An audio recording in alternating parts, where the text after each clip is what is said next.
vida está llena de ti.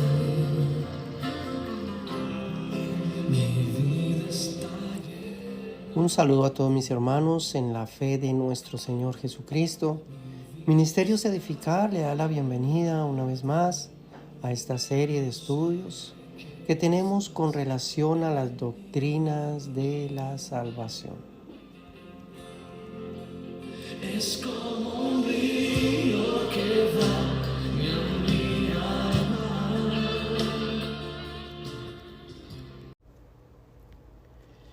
Bien, amados hermanos, continuamos con este estudio acerca de la doctrina de la santidad. Para hoy tenemos el punto número 2, que es la santidad y la experiencia del creyente.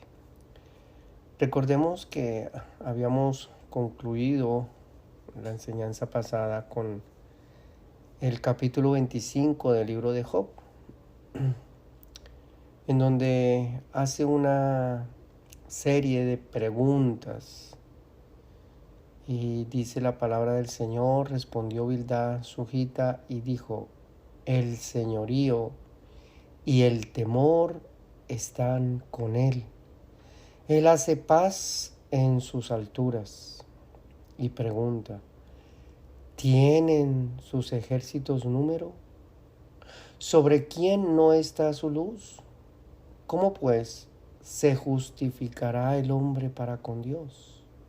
¿Y cómo será limpio el que nace de mujer? He aquí que ni aun la misma luna será resplandeciente, ni las estrellas son limpias delante de sus ojos. Cuánto menos el hombre que es gusano, y el Hijo del Hombre también gusano. Qué tremendo, amados hermanos. Hablando de esa santidad de Dios, ese estado perfecto de pureza, de impecabilidad. Dice que ni siquiera las estrellas son limpias delante de sus ojos. La santidad de Dios, amados hermanos, como ya lo dijimos, es un estado de pureza, un estado transparente, perfecto. Y el ser humano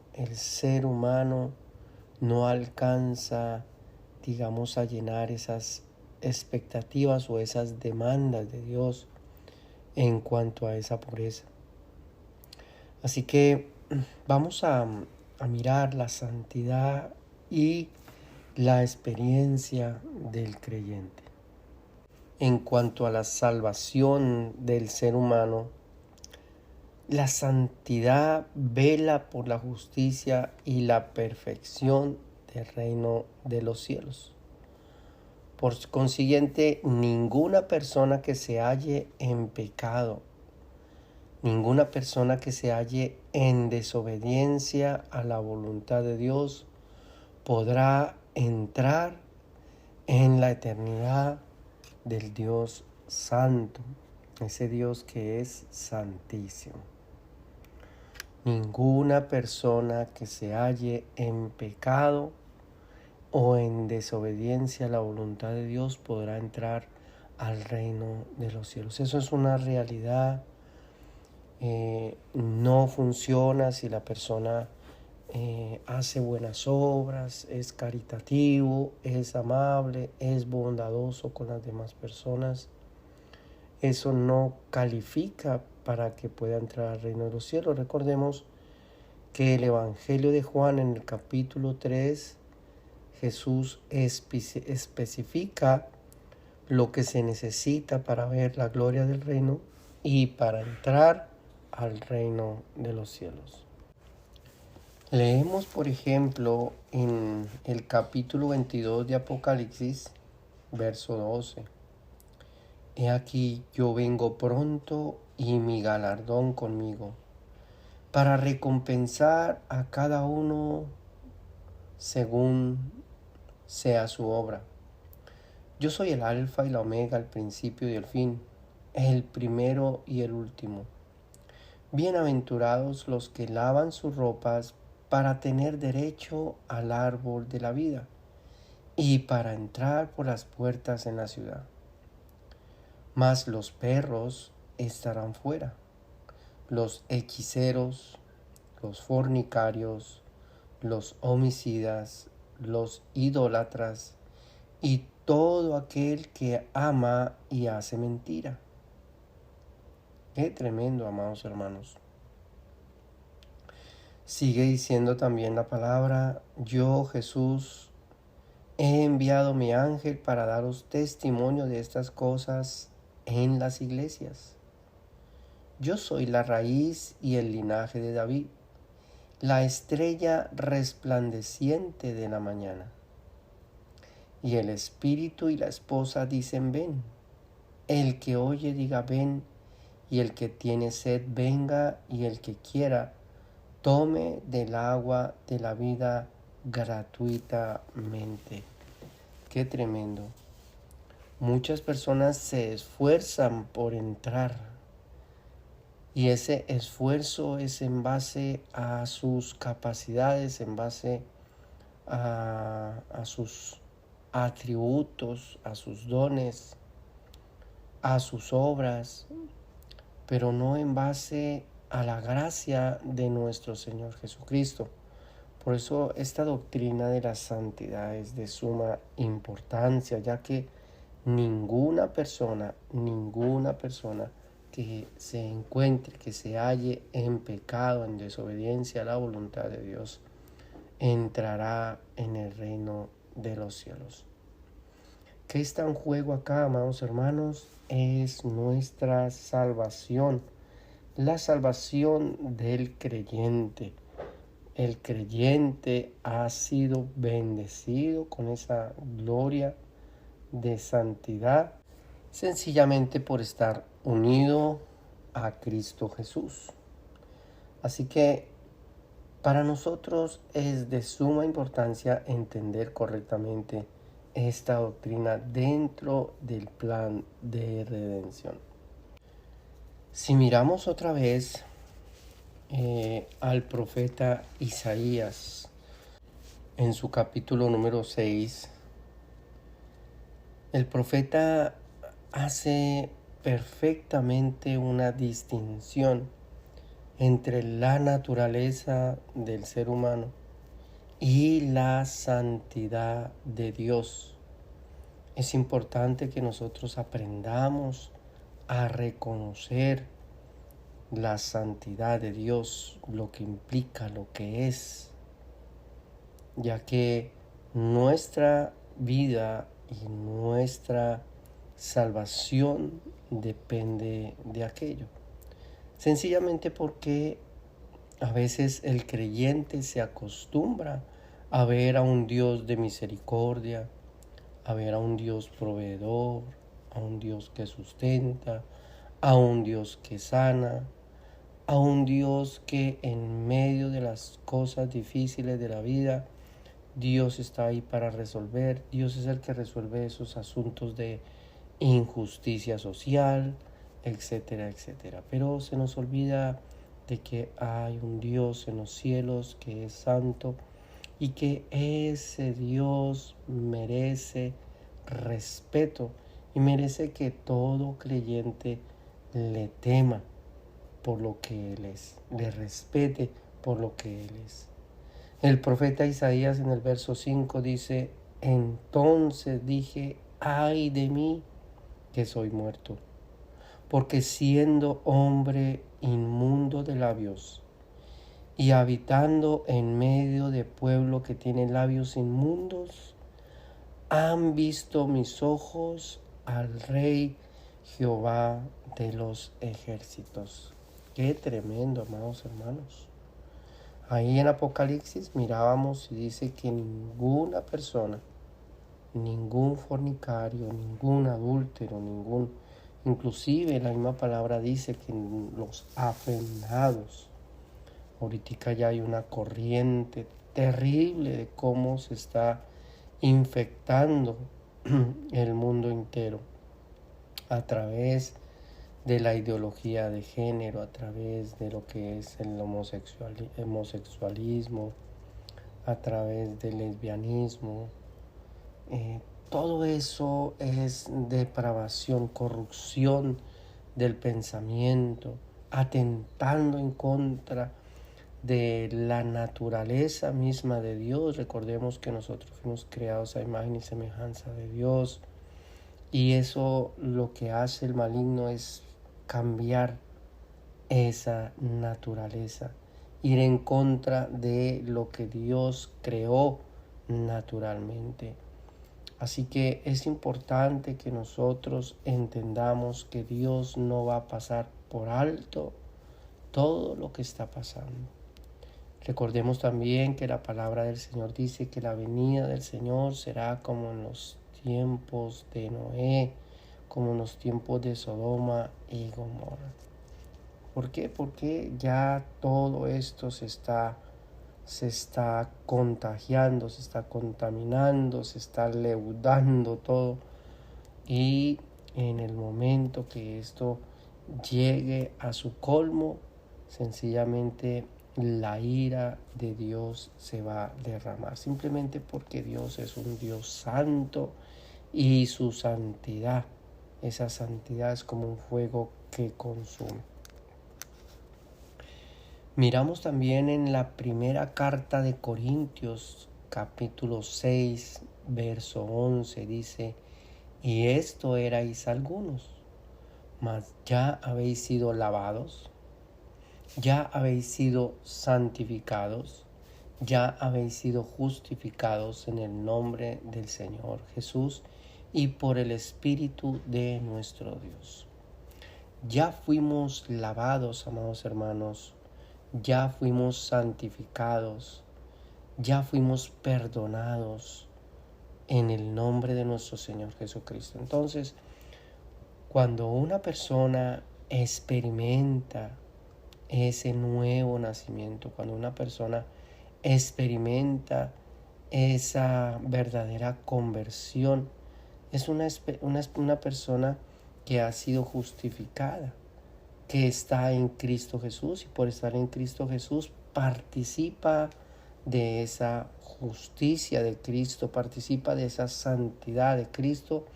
Y por eso podemos encontrar, por ejemplo, al apóstol Pablo ahí en la primera carta de Corintios, en su introducción, dice: a los santos, a los santificados, a los que son parte de esa naturaleza divina. Qué tremendo, amados hermanos. Entonces, la santidad de Dios, nosotros participamos de esa santidad de Dios, no por nuestras acciones, no por nuestras obras, sino porque estamos unidos a Cristo.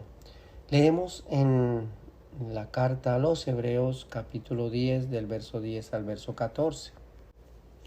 En esa voluntad somos santificados, mediante la ofrenda del cuerpo de Cristo, hecha una vez para siempre, porque con una sola ofrenda hizo perfectos para siempre a los santificados. Fue suficiente una ofrenda de paz para con Dios, para que a través de esa ofrenda pudiésemos nosotros los creyentes, pudiésemos nosotros los que hemos sido salvos, los que hemos nacido de nuevo, pudiésemos estar reconciliados con Dios, y esa reconciliación lo determina un estado de santidad. Si nosotros no tuviésemos ese perdón, si nosotros no fuésemos limpios, como decía en Corintios, ya fuimos nosotros lavados, ya fuimos santificados, ya fuimos justificados. Si nosotros no participamos de esa gloria, sencillamente no podríamos tener relación con un Dios santo. Podemos orar en el nombre de Jesús sencillamente porque en Cristo Jesús nosotros participamos de esa naturaleza divina. Es decir, participamos de esa justicia y participamos de esa santidad. Cuando Dios nos observa a través de la gloria y de la obra de su Hijo.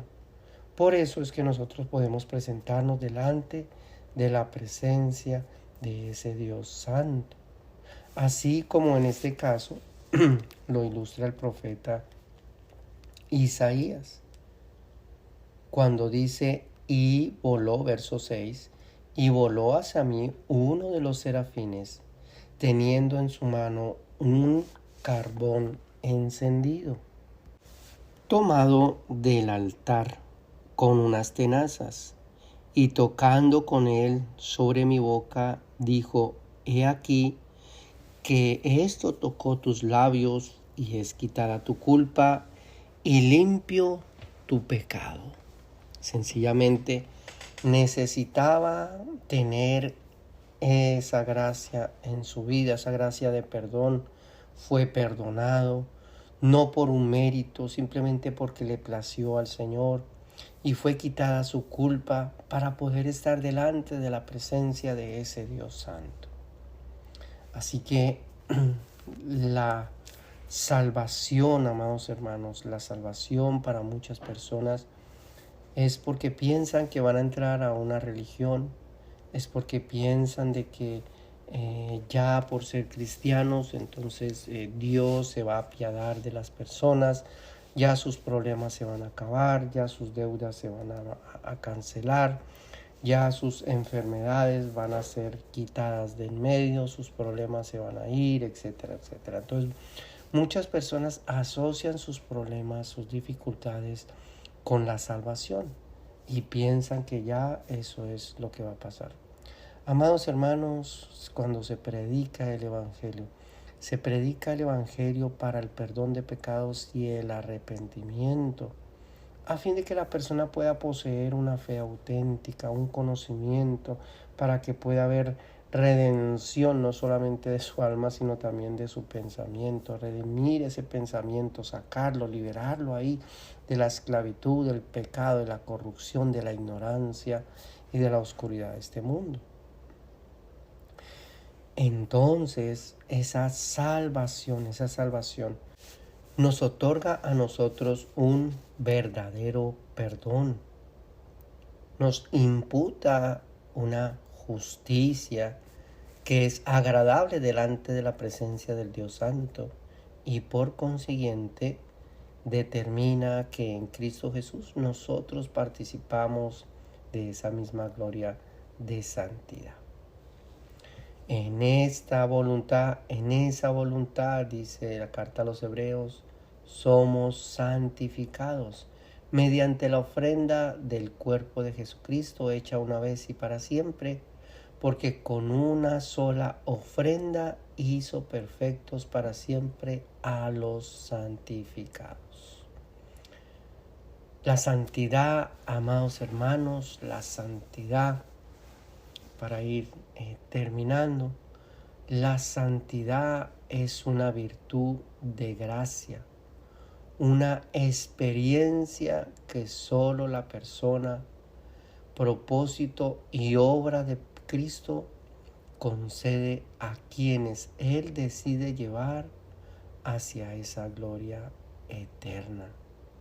Es de suma importancia para nosotros, amados hermanos, que podamos nosotros entender que la santidad de Dios no es un juego, no es un mito. Muchos creyentes hacen con su vida lo que bien les parece. De hecho, muchas personas están utilizando el cristianismo, están utilizando los púlpitos para sus beneficios personales. Pero déjeme decirle, amados hermanos, que al final del tiempo muchas de estas personas son las que estarán golpeando la puerta y diciéndole, Señor, Señor, ábrenos la puerta. Porque en tu nombre prediqué, en tu nombre eché fuera demonios, en tu nombre profeticé, en tu nombre hice milagros.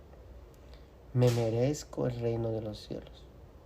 Mas, sin embargo, dice la palabra en el capítulo 7 de Mateo, que el Señor les va a declarar: apartaos de mí, alejaos de mí, hacedores de maldad, no os conozco.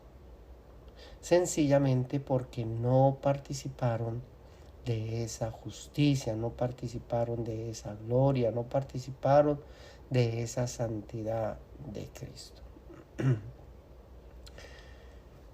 Viene una gran pregunta, y esa gran pregunta que se viene es, bueno, entonces, si nosotros ya estamos en Cristo, si ya tenemos esa santidad, si ya tenemos esa justicia, entonces está de más o de menos que pequemos o de que no pequemos.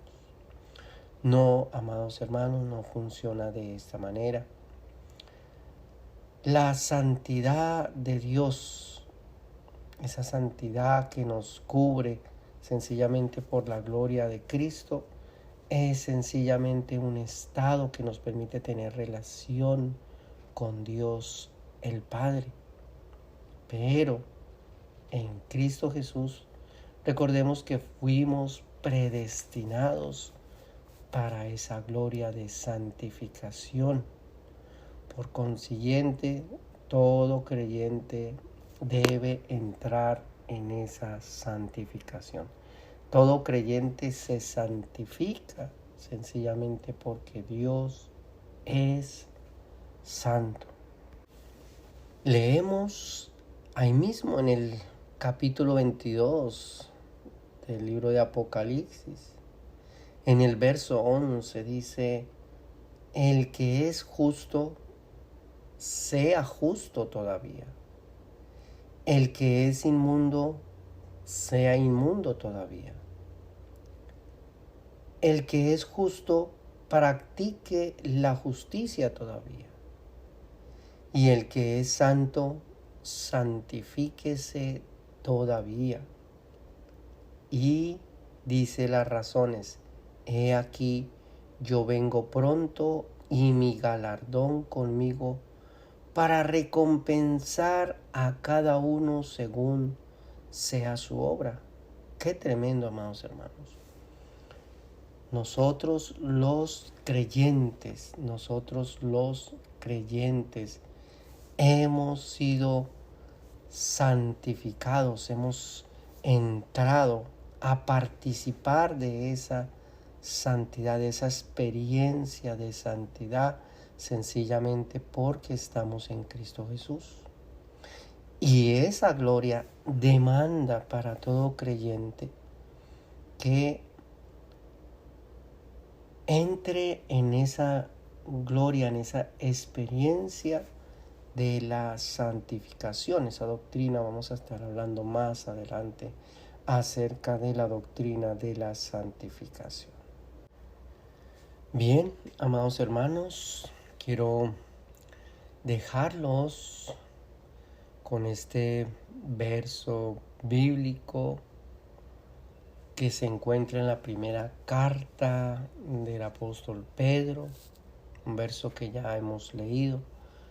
Como hijos obedientes, no os conforméis a los deseos que antes teníais estando en vuestra ignorancia, sino como aquel que os llamó es santo, sed también vosotros santos en toda vuestra manera de vivir. Porque escrito está: sed santos porque yo soy santos. Qué tremendo, amados hermanos. Ese sed santos, ese llamado a ser santos, implica dos cositas importantísimas. Número uno, implica que en Cristo Jesús, por estar unidos a Cristo Jesús, el creyente experimenta esa santidad que se requiere para estar delante de la presencia de Dios. Y número dos, que esa misma santidad compromete al creyente a una experiencia de santificación. Bien, amados hermanos, dejamos hasta aquí y vamos a estar en nuestra próxima enseñanza. Vamos a estar hablando acerca de la santidad. No se obtiene por mérito humano. La santidad no se obtiene por mérito humano.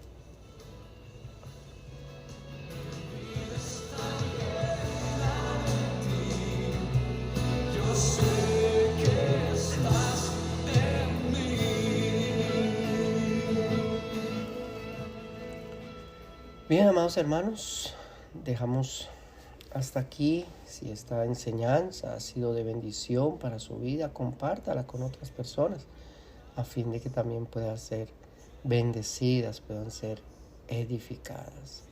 Que Dios los bendiga.